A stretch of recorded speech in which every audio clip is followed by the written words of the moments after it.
At this stage it is necessary to point out that there is a difference between big fate and the circumstances of life.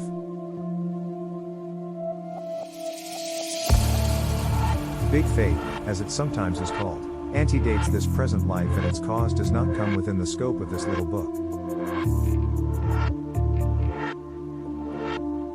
Sufficient if we say here that, through the ages, we reap as we sow, therefore our future depends upon how we meet life and its difficulties now. Big fate, then, cannot be successfully fought, simply because it is the working of omnipotent law, but our life generally and its circumstances depend upon how we meet big.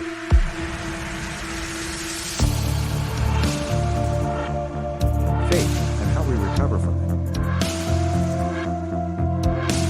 No matter how seemingly unkind fate may be, it is possible for us to make our life a beautiful thing. Inspired and energized by the power within, we can rise from the ashes of our dead hopes to build anew our life with greater beauty and more in harmony with the divine ideal.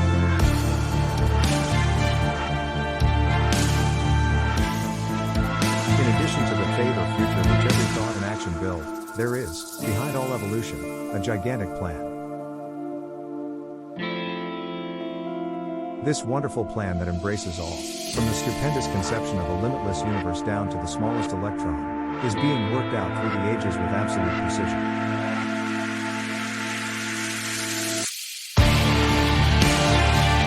Nothing can prevent this plan from being brought into manifestation. It gathers up our past and moves into our present life, just in the same way that it is visually gathering up our present life and moving into future fate.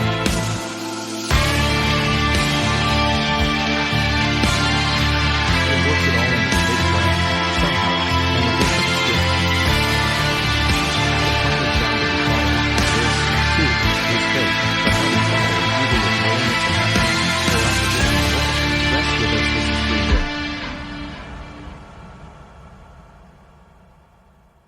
Those who have studied the occult sciences may say, what about planetary influences? They will point out that, according to the ancient science of astrology, a man's life is determined by the star under which he is born.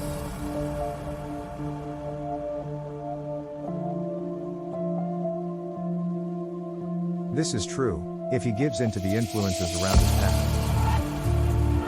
At different times in his life man meets with influences that are sometimes favorable and at other times, adverse. These influences are, however, only influences after all, and one who will stand firm during periods of adversity and refuse to give in, relying upon the great power within to carry him through, will find that he can weather all storms of life and come out of his trials greatly strengthened.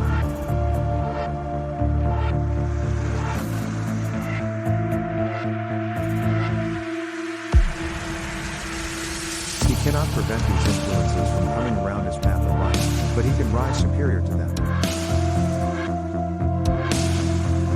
He will meet with failures and setbacks, but he will make of these stepping stones to success. He will experience griefs and bereavements, but out of these he will build a finer character and rise to higher things.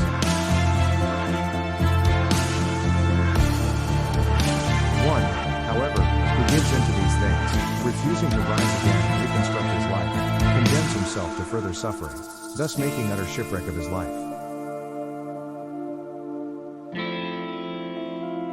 Let the despairing take heart again. Believe in the power within you and you will rise to heights before undreamed of. With its power to help you, you can accomplish the impossible.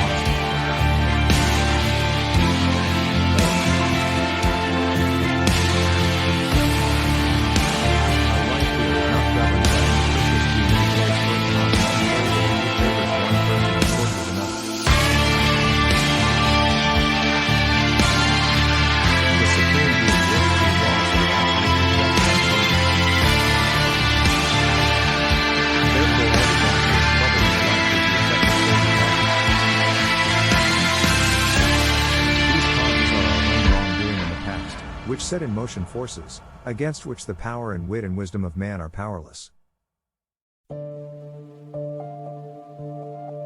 However, because the fundamental law of the universe is love, it follows that the working of the law of cause and effect is not vindictive.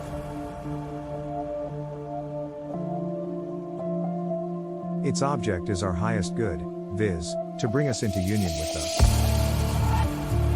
divine or in tune with the infinite. Therefore, by rising up to a higher plane and coming more into harmony and union with the divine, we rob even big fate of something of its power.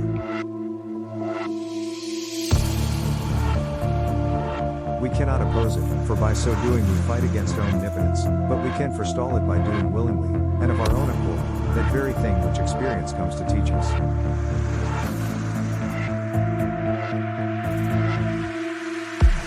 Another cause is that the soul has failed to learn certain lessons. Therefore, in this life, many painful experiences are brought to bear, in such a way, as to teach the necessary lessons.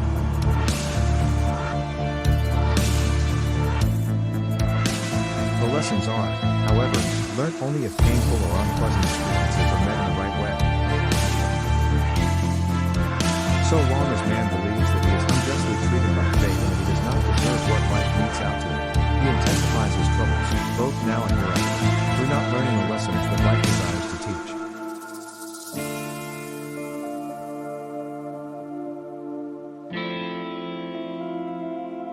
When, however, man realizes and admits that life is just and that the cause of all his troubles is within himself, he, like the prodigal son, comes to himself and, soon afterwards, begins his homeward journey.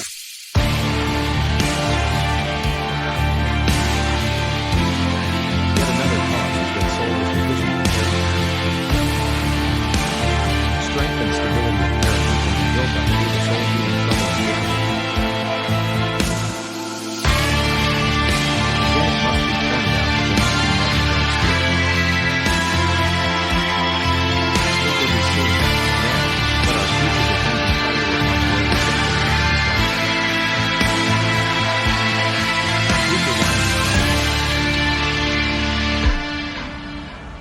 If we violate the law of love in this life, we create disaster and suffering for the future, which will have to be met, in the form of big fate of a painful character, someday.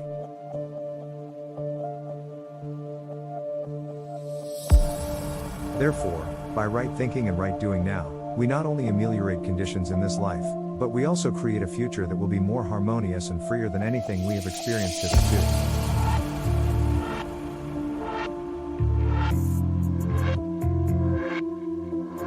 It is also necessary to point out that, even in this life, some of its big disasters are the result of thoughts and actions committed during this present existence.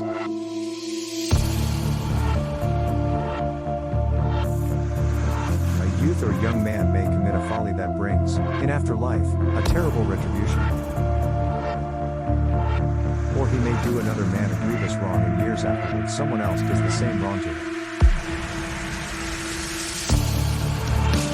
It is always an eye for an eye and a tooth for a tooth on this plane of cause and effect, but the Great Way Shower, by his teaching of the power of love, enables us to rise above these lower things and live a life of